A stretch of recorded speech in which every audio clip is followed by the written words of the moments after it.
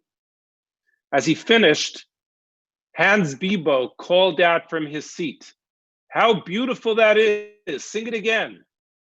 After the Chazan concluded, Bibo said, "What angelic voices these children have, even under these circumstances." The Chazan, as he retold the story in Jerusalem many years later, paused.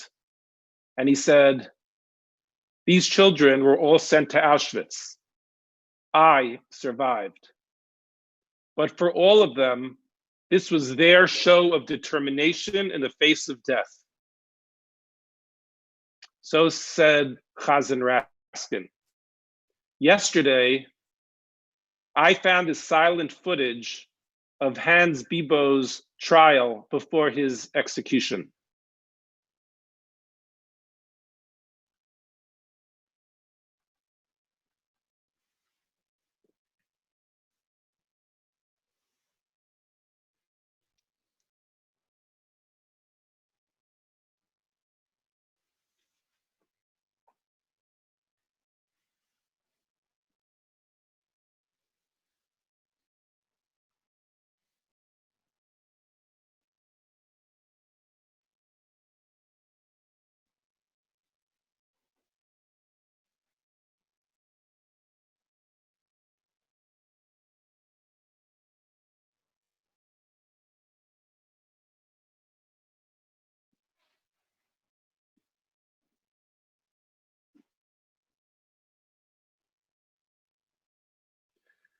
On this day of Yom HaShoah, we remember the atrocities perpetrated by the Nazi machine against the Jewish people and against all of humanity. The silent clip of Hans Bibo reminds us that the Nazi machine was comprised of people, singular people who perpetrated evil. When I see Hans Bibo in that hall, filled with spectators watching his trial, I can't help but think of the theater full of Jews that he came to watch as they recited Kol Nidre on Yom Kippur of 1941. It reminds me that real people have the capacity to do good or to perpetrate evil. And on this day, we remember the evil that was done to our people and to the world 75, 80 years ago. And today, our world is in crisis, the likes of which none of us has ever seen. And yet in our yeshiva, as in Jewish communities around the world, we continue to gather today to memorialize those who perished. That through all of the challenge and difficulty, we know that it is our obligation as Jews to come together today, even if virtually, to remember. And that itself is an action, a statement of faith in the face of crisis. May we all have the strength to continue on together in the coming weeks, to draw on each other, to support each other, and to learn from each other. And as for today we remember those who perished. Yehi Zichram Baruch. We will now show a brief video in which members of our student body and faculty will light candles in memory of their relatives who perished during the Shoah. These candles also more broadly represent the 6 million victims of the Shoah. The video will be followed by the sounding of a siren.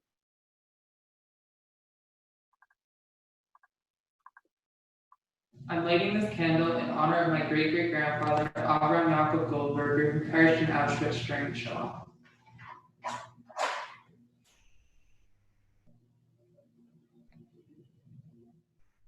I'm lighting this candle in memory of my great-great-aunt, Sarah Miller, and her 2 children, Masha and Malka Miller, who perished in Treblinka during the Shoah.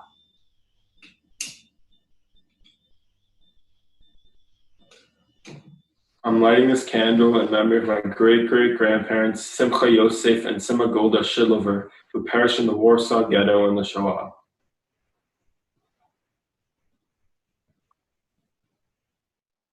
I'm lighting this candle in memory of my great-great-grandfather, Eliezer Mikowski, who perished in Treblinka during the Shoah.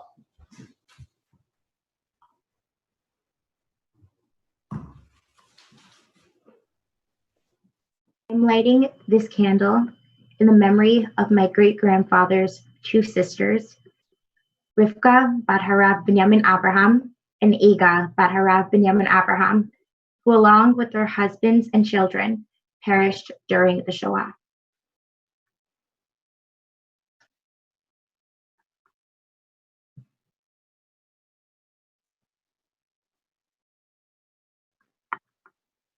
I'm lighting this candle in memory of members of my family named David Hachmitz, Yaakov Kappel, Avram Zvi Kappel, Yosef Kappel, Rachel Kappel, Yoshua Nadel, Pinchas Josefovitz, Chana Josefovitz, Moshe Meir Josefovitz, Yosef Hirsch Josefovitz, Devorah Josefovitz, Israel Josefovitz, all of whom perished during the Shoah.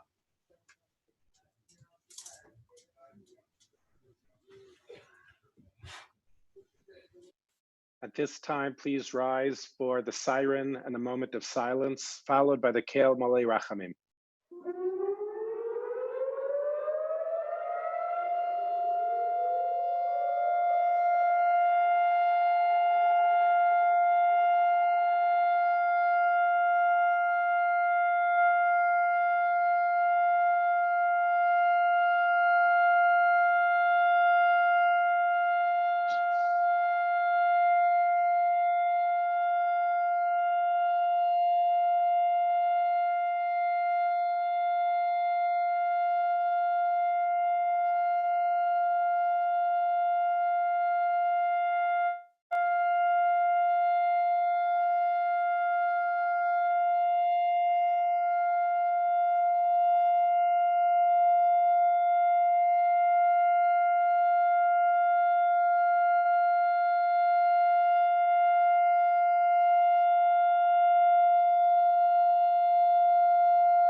I'm lighting this candle in honor of my great-great-grandfather, Avram Yaakov Goldberger, who perished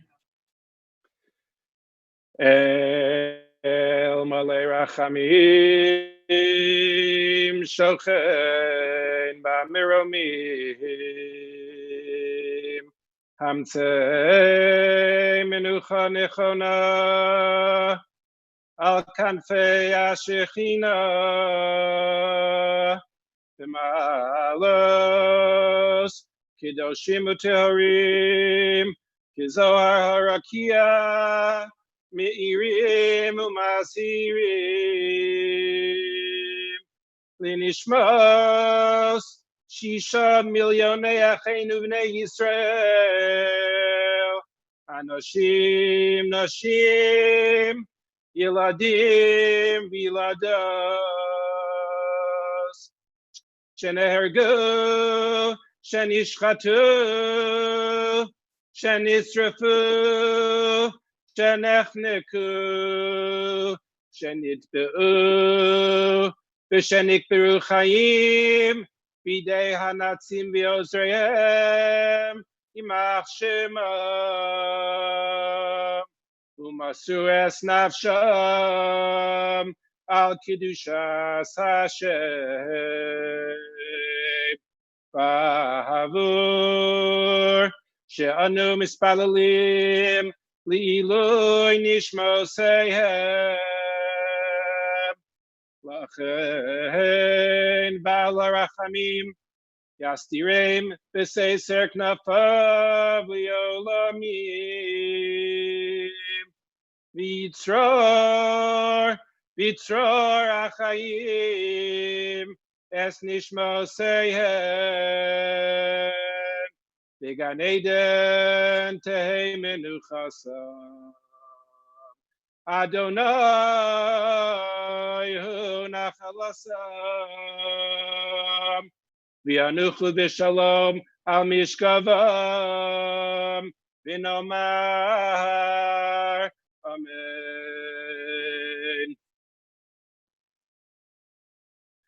Our commemoration of Yom HaShoah will continue throughout the day. On the hour, we will be reciting the names of relatives of the SAR community who lost their lives in the Shoah. In addition, your English, history, Tanakh, and Gemara classes will all focus on Yom HaShoah. And lastly, during your free time, we encourage you to explore some of the videos, testimonials, and other Yom HaShoah related resources which have been emailed to you. We hope that you have a meaningful day.